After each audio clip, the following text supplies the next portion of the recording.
मुझे अपनी देवरानी से बहुत जलन महसूस होती थी क्योंकि वो शादी के तुरंत बाद ही प्रेग्नेंट हो गई थी, जबकि मैं तो बांझ थी। अब तो सास मुझे हर वक्त ताने देती और कहती जल्दी तुझे डिवोर्स दिलवाऊंगी। मैं बहुत डर गई थी, मगर मैं उस वक्त बहुत हैरान होती जब हर रात मेरे पैरों पर गिरकर मेरी देवरानी कहती देख लेना, जिस दिन बच्चे को जन्म दूंगी उसी दिन मुझे धक्का मारकर बाहर निकाल देंगे। मुझे माफ़ कर दो दीदी। मैं बड़ी हैरान होती कि ये ऐसा क्यों कहती है। जिस दिन डिलीवरी का वक्त हुआ, देवरानी मुझे अपने साथ अंदर ले गई और चुपके से बोली इस बच्चे को लेकर भाग जाओ, वैसे भी तुम बांझ हो। मैं बहुत खुश थी और फौरन बच्ची को लेकर भाग गई। जैसे ही दूध पिलाने के लिए मैंने उस बच्चे को कपड़े से निकाला तो मेरे होश उड़ गए, क्योंकि वहाँ बच्चा नहीं बल्कि पति का। हेलो दोस्तों, कहानी इस प्रकार है। जिंदगी फूलों से सजी नहीं होती। हर इंसान का इम्तिहान होता है, मगर ना जाने मेरे हिस्से में इतने इम्तिहान क्यों आए थे। मैंने तो सोचा था कि शादी के बाद मेरी जिंदगी खुशियों से भर जाएगी। मैं अपने ससुराल वालों पर राज करूंगी। ये खुशी भी मेरे दिल में इसलिए पैदा हुई थी क्योंकि मैं बहुत ज़्यादा सुंदर थी। हर देखने वाला मुझे सराहता था। मगर शादी के बाद मेरी ज़िंदगी में सिर्फ बदलाव आया, कोई खुशी नहीं थी। मेरी खूबसूरती से मेरी ननद बहुत जलती थी। इस बात का अंदाज़ा मुझे शादी के दूसरे दिन ही हो गया था, जब मैं सुबह नहाकर कमरे से बाहर निकली ताकि अपने और अपने पति का नाश्ता बना सकूं। मगर मुझे पता नहीं था कि मेरे ना होने पर मेरी ननद मेरे कमरे में घुस जाएगी। जब मैं नाश्ता बनाकर वापस कमरे में आई तो मेरा सारा सामान उलट-पुलट किया हुआ था। मैं हक्का-बक्का खड़ी की खड़ी रह गई थी। मैं बोली नीतू, ये सब क्या है? उसके चेहरे पर जरा सी भी शर्मिंदगी नहीं आई थी। वो जलकर बोली भाभी, मैं वो क्रीम ढूंढ रही हूँ जिसको लगाकर आपका रंग सफ़ेद हुआ है। मैं तो उसकी बात सुनकर हैरान रह गई। मैं बोली नीतू, ये तो मुझसे भी पूछ सकती थी तुम। यूँ मेरे कमरे की तलाशी लेने की क्या ज़रूरत थी? ये क्या बचपना है? मैं कोई क्रीम नहीं लगाती, मेरा रंग ऐसा ही है। नीतू मुझे घूरकर कमरे से बाहर निकल गई थी। जब मेरा पति शुभम कमरे में आया तो मैंने उससे उसकी बहन की शिकायत की। वो कहने लगा ये सब बातें मत सोचो, मेरी बहन बड़ी ज़िद्दी है, उसके दिल में जो आता है वो वही करती है। शुभम कहने लगे जिया, एक बात मैं तुम्हें कह देता हूँ, अगर तुम मेरे घर में रहना चाहती हो तो कभी भूल कर भी मेरी बहन के साथ बदतमीजी मत करना। मेरे पति की बात ने मेरे पैर बांध दिए थे। खैर अगले दिन मेरी ननद ने मेरे सारे काले सूट ले लिए और कहने लगी भाभी, आप इस घर में ये रंग नहीं पहन सकती। मैं हैरान हुई और बोली क्यों, इसकी क्या वजह है? नीतू कहने लगी क्योंकि आप काले रंग में बहुत सुंदर लगती हैं, आपके सामने मेरा रंग काली स्याही जैसा लगता है। मैं तो उस लड़की की बातें सुनकर परेशान हो जाती थी। ना जाने वो मेरा और अपना मुकाबला क्यों करती थी। मैंने उसकी शिकायत फिर से अपने पति को कर दी और मेरे पति ने बड़े आराम से कह दिया कि जैसे नीतू कहती है वैसा ही करो। मेरे दिल में ये सवाल पैदा होता कि मुझे यह तो बताए कोई, मेरी शादी आपसे हुई है या नीतू से? मगर मैं ये सवाल कहने की हिम्मत नहीं कर सकती थी। यूं ही मेरी शादी को 2 महीने बीत गए थे। इन दो महीनों में मेरे पति ने कभी भी मुझसे खुलकर बात नहीं की थी। वो मुझे अपनी नौकरानी समझते थे, मुझे अपने कामों का हुक्म देते जो मैं चुपचाप कर दिया करती थी। मैं अक्सर सोचती थी क्या शादी ऐसी होती है जिसमें दो अजनबी एक छत के नीचे रहते हैं। ज़रूरत के चलते वो काम भी आते हैं, मगर फिर भी वो सारी ज़िंदगी अजनबी रहते हैं। और 2 महीने के बाद मेरी ज़िंदगी में एक और परेशानी ने सर उठा लिया था। वो ये कि मेरी सास ने मुझसे पूछा बहू कोई खुशखबरी है? मैं उनकी बात पर बोली नहीं मम्मी जी, अभी तो नहीं है। इतनी जल्दी खुशखबरी की ज़रूरत भी क्या है? मेरी सास नमिता हंसकर बोली लो, तुमने भी खूब कहा। तुम्हें पता है मेरी बहन की बहू पहले ही हफ्ते में गर्भवती हो गई थी और तुम हो 2 महीने बिताने के बाद भी सूखे पेड़ की तरह खड़ी हो। मेरी सास की बात ने मेरा दिल दुखा दिया था। क्या यह सही बात थी? उन्हें भगवान से डर भी नहीं लगता था? अब मेरी सास और ननद उठते बैठते मुझे ताना देती। यूं ही देखते देखते वक्त रेत की तरह हाथों से निकल गया। 1 साल हो गया मगर मैं अभी तक अपने पति को कोई खुशखबरी नहीं दे सकी थी। सच तो यह था कि मेरे पति ने कभी मुझसे बच्चे के लिए बात ही नहीं किया था। ऐसा लगता था कि उन्हें मेरे जिस्म से कोई दिलचस्पी ही नहीं है। मैं बच्चा दे सकती तो ठीक है, और अगर ना दे सकी तो इसका हल तो मेरी सास ने पहले ही निकाल के रखा हुआ था। वो कहने लगी थी कि मुझे तुम्हें कुछ दिन बर्दाश्त करना है, फिर मैं तुम्हें तलाक दिलवा दूंगी। मैंने एक दिन रोते हुए पति से सास की शिकायत की थी। उन्होंने ये कहा है मुझसे कि वो तुम्हें तलाक दिलवा देगी। शुभम कहने लगा, मैंने मम्मी के कहने पर तुमसे शादी की थी, अगर वो कहेंगी तो मैं तुम्हें छोड़ दूंगा।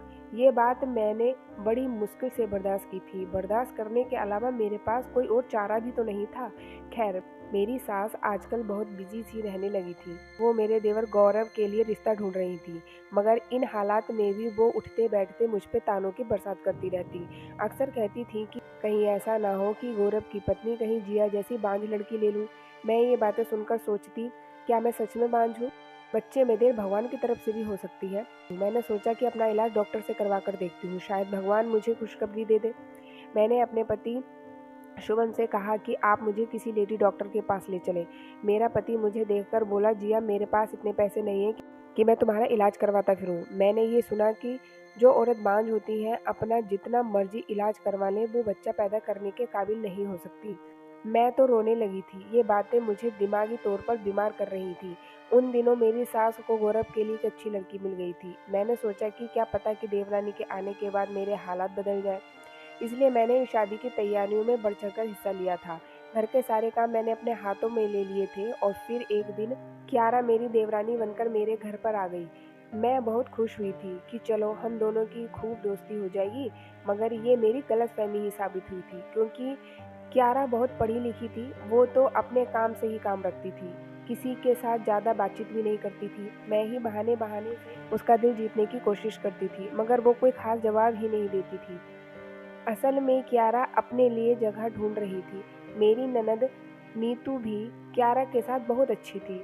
उसने क्यारा पर किसी तरह की कोई रोक टोक नहीं लगाई थी कि आप ये रंग नहीं पहनोगी या वो नहीं पहनोगी। क्यारा की शादी को अभी 4 हफ्ते ही हुए थे कि उसका जी मितलाने लगा, और ये सब देखकर मैं अंदर ही अंदर डर गई थी। कहीं ऐसा ना हो जाए कि क्यारा प्रेग्नेंट हो। अगर वो प्रेग्नेंट होगी तो मेरी तो ज़िंदगी खराब ही हो जाएगी। एक दिन क्यारा चक्कर खाकर गिर गई थी। उसे अस्पताल ले जाया गया तो पता चला कि वो प्रेग्नेंट है, और ये खबर मुझ पर बिजली बनकर गिरी। उस दिन के बाद तो मेरी सास को मुझे कोसने के लिए बहाना मिल गया था।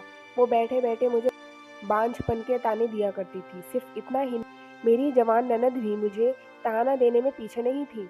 मैं तो हैरान होती कि वो कैसी लड़की है जिसे इस बात का भी डर नहीं लगता कि मेरे बड़े बोल मेरे आगे ही ना आ जाए। रात हुई तो मैं अपने कमरे में जाकर लेट गई थी। मेरा दिल बहुत ज़्यादा अंदर से रो रहा था। तभी मेरी देवरानी मेरे कमरे में आ गई। यह पहली बार हुआ था ऐसा। इससे पहले तो कभी मेरे कमरे में नहीं आई थी। उसकी आंखें भीगी हुई। मैं जल्दी से उठकर बैठ गई। मैं बोली, क्या बात है क्यारा, सब ठीक तो है ना? तुम्हारी तबीयत तो ठीक है ना? वो रोते हुए बोली, मैं आपको दीदी कह सकती हूँ क्या? मैंने इस बात पर सिर हिला दिया और बोली, इसमें पूछने वाली कौन सी बात है? तुम मुझे बिल्कुल दीदी कह सकती हो। रिया कहने लगी, दीदी मैं देख रही हूँ घर में जब से यह पता चला है कि मैं प्रेग्नेंट हूँ, तब से आपकी ज़िंदगी तंग कर दी गई है। मैं खुद को आपका दोषी समझने लगी हूँ। मैं बोली, अरे नहीं नहीं, ऐसी कैसी बातें कर रही हो? बच्चा तो भगवान के हाथ में है। भगवान जिसे चाहे दे और जिसे चाहे ना दे, उसके साथ कोई ज़बरदस्ती तो नहीं चलती। तुम अपने दिल में बिल्कुल भी ख्याल मत लाना कि तुम मेरी मुजरिम हो।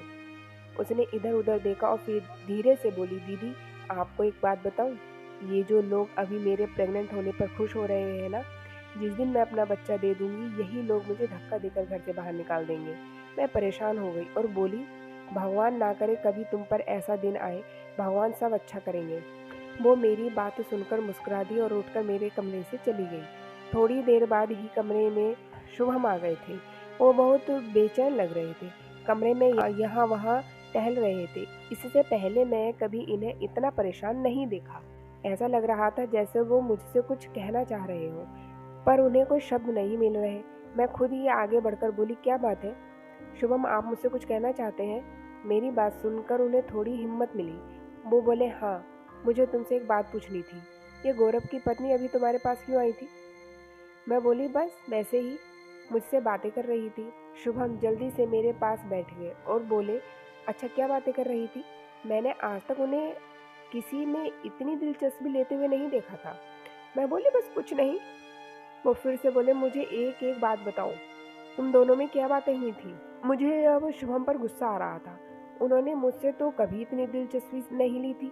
मैं बोली, बस वो प्रेगनेंसी के बारे में बातें कर रही थी। शुभम का चेहरा पीला पड़ गया था। वो बोले, कैसी बातें? मतलब प्रेग्नेंट की क्या बातें कर रही थी? वो सवाल पे सवाल किए जा रहे थे। हम औरतों की बातें, आप मर्द इससे दूर रहे। मैं जल्दी से उठकर बाहर निकल गई थी। मेरे लिए शुभम का ये व्यवहार बड़ा अजीब था। मुझे तो क्यारा की बातें भी अजीब लगी थी, लेकिन दोनों ही अपनी बातों के पीछे छुपे राज से मुझे आगाह कर रहे थे। उधर मेरी सास तो क्यारे की तारीफ किए जा रही थी, जबकि गौरव भी बहुत खुश था। वो अपनी पत्नी के लिए तरह तरह के फल लाता था और ये सब देखकर मेरे दिल में चाहत रह जाती थी। अक्सर यह ख्याल भी आता था कि भगवान यहाँ किस चीज़ की कमी है। मगर वो मेरी देवरानी को बच्चा दे सकता है तो मुझे क्यों नहीं दे सकता।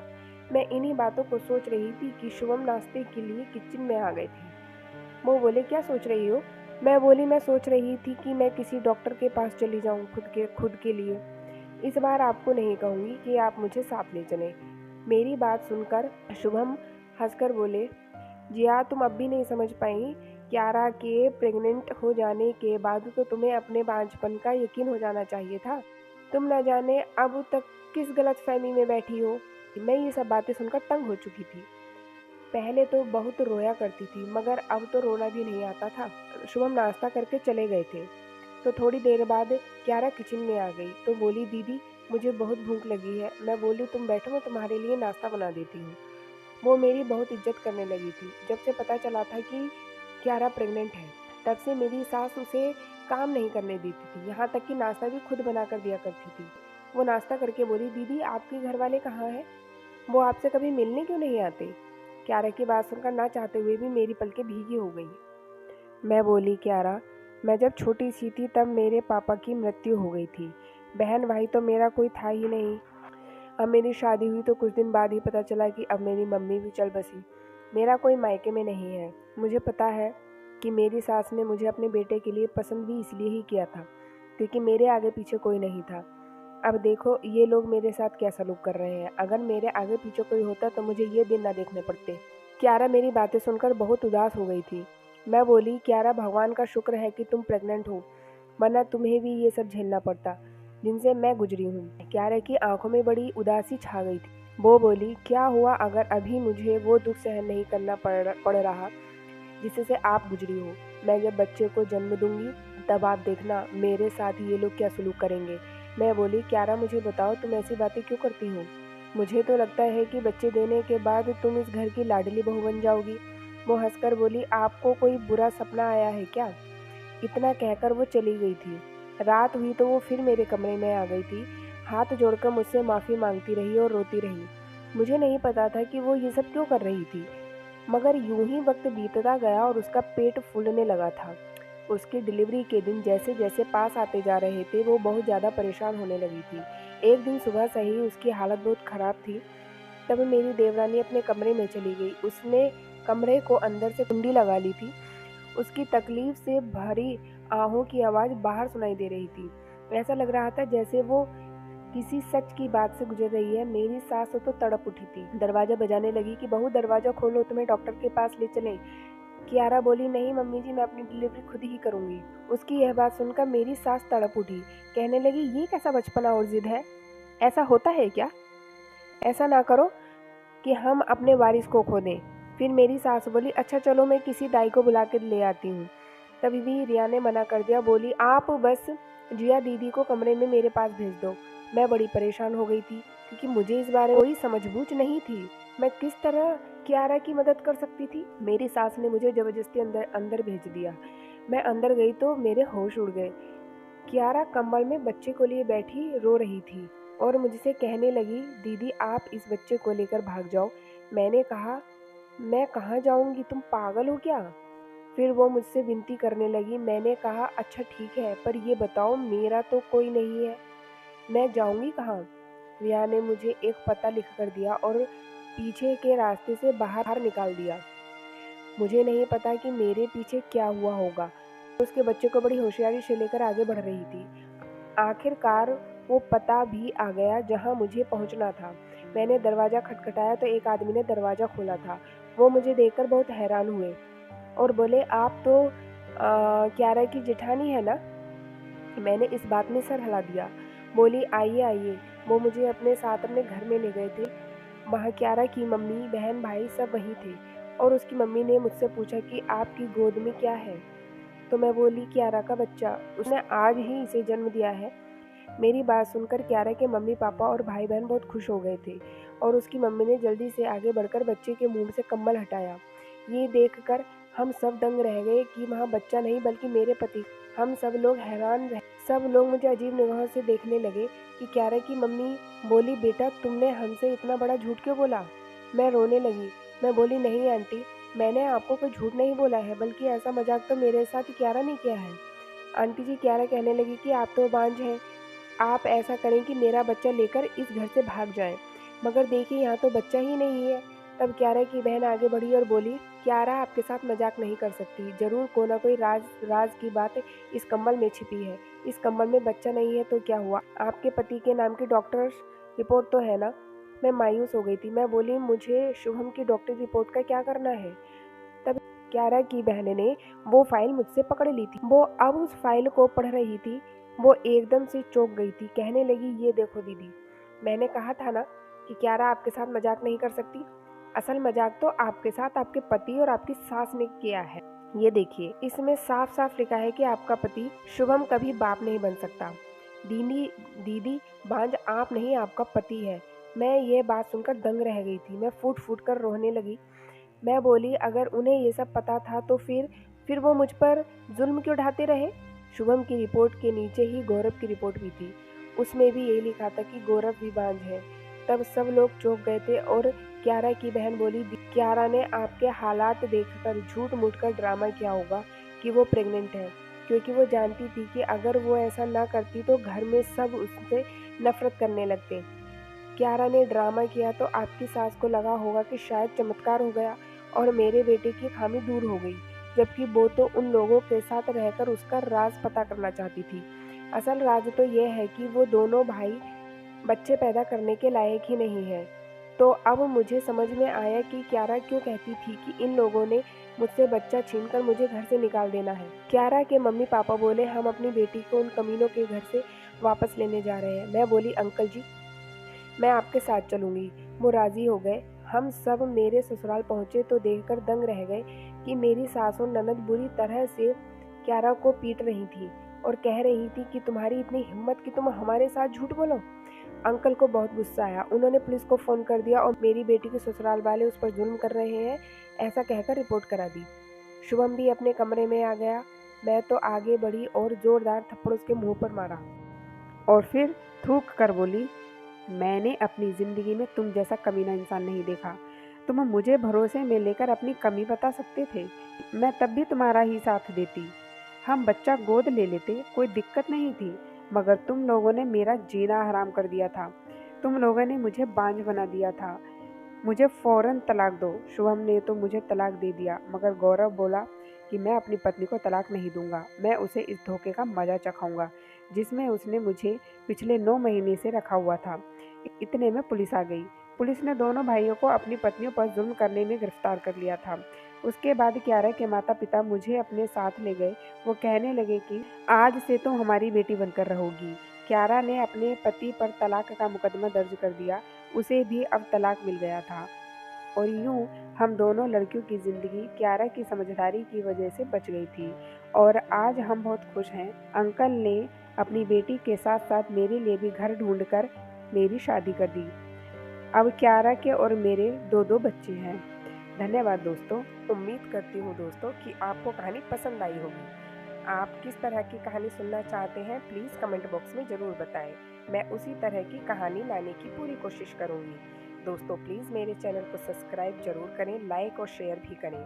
मेरा अभी नया चैनल है, प्लीज़ सब्सक्राइब करके मुझे सपोर्ट करें। थैंक यू दोस्तों, धन्यवाद।